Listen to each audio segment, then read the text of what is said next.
Hey guys, yo, what's up and welcome to Jump Inside Gaming News, where we give you all the best news related in gaming in the past fortnight. Let's get started.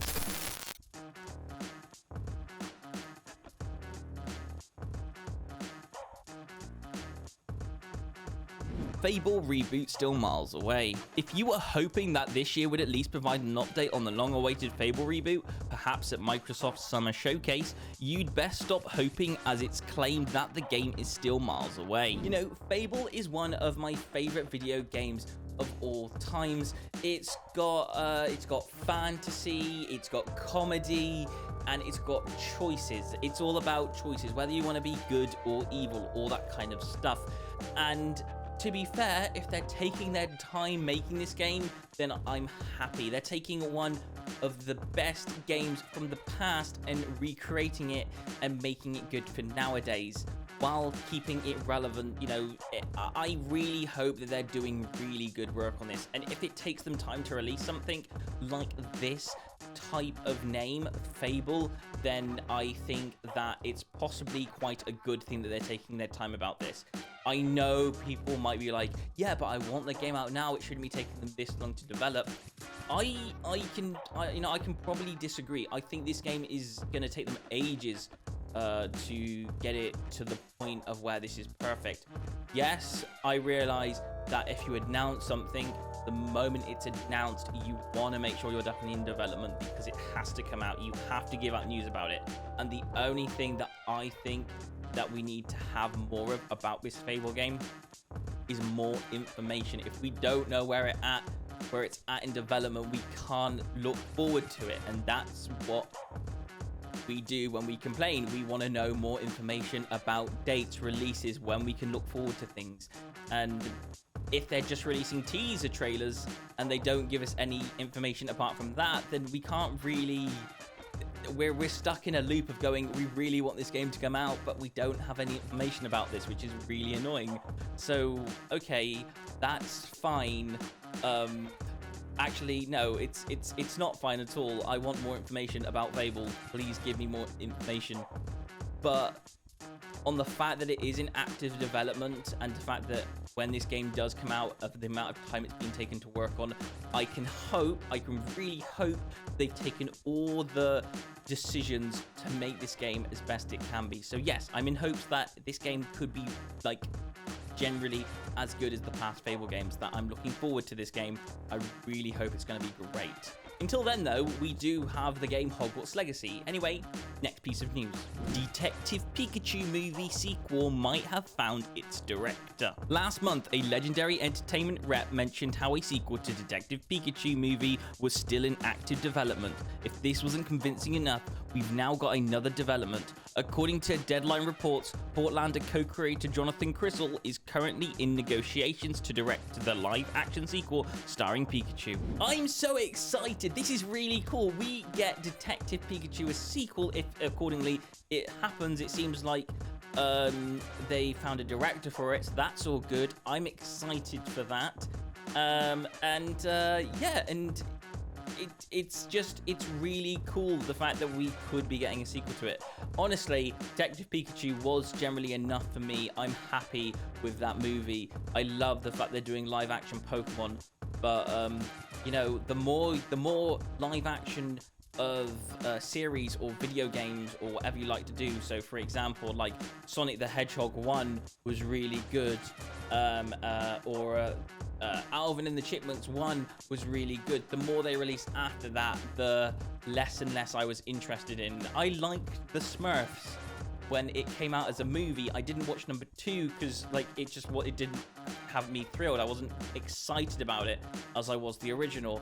I think the first ones in those series of movies are always going to be better than the sequels. I think though Sonic works because you're introducing in number 2 you're introducing Tails and Knuckles, which are characters that you can look forward to because they're so well known. So like my only thing for a Pokemon movie to be is introduce another super famous Pokemon. You know, you used up Mew and you used up Pikachu in that movie, so no matter what, no matter how much excitement it is that those characters could be in it, we need something we haven't seen before. So yeah, and maybe introduce Team Rocket in this matter. That's my only thing. Like, give a proper introduction to Team Rocket. That would be a really cool way of doing things.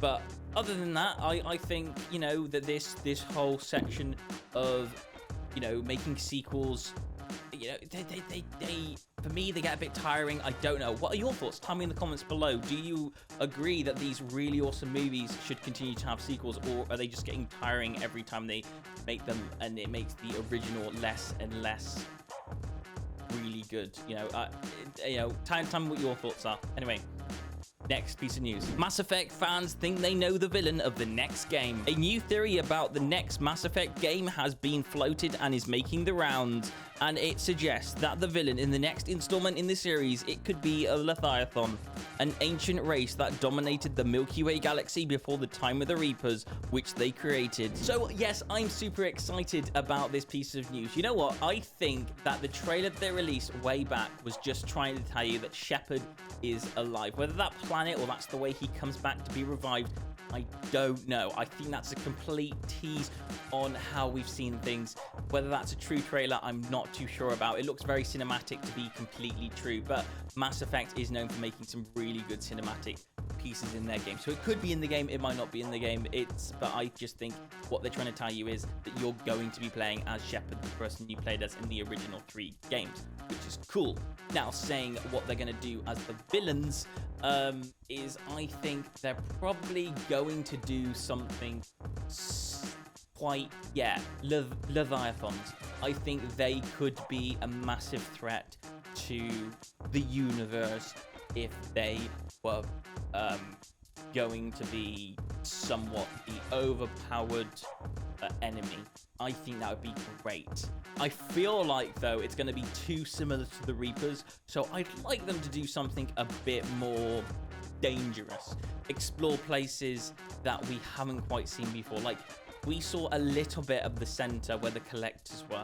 I feel like that charted unknown region is something we still haven't explored enough about and could be very, very vital to maybe the construction of how a universe is normally created. I think that would be great.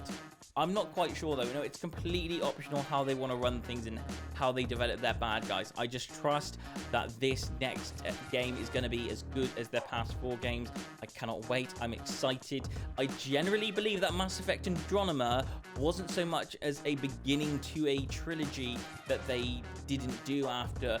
I think it was information they collected to make this new Mass Effect 4 game. I think Mass Effect Andromeda was a test to see what we liked and disliked about Mass Effect. Anyway, moving on to the next game. Hogwarts Legacy becomes the fastest selling video game ever, making 850 million. The hit video game ranks up a total of 850 million in revenue with 12 million sales. According to figures released by creator Warner Bros. Games, this makes Hogwarts Legacy one of the fastest selling games of all times and is the most lucrative launches ever for the Warner Bros. Hogwarts Legacy has become the fastest selling video game ever, making 850 million. That is incredible. Well done. Amazing.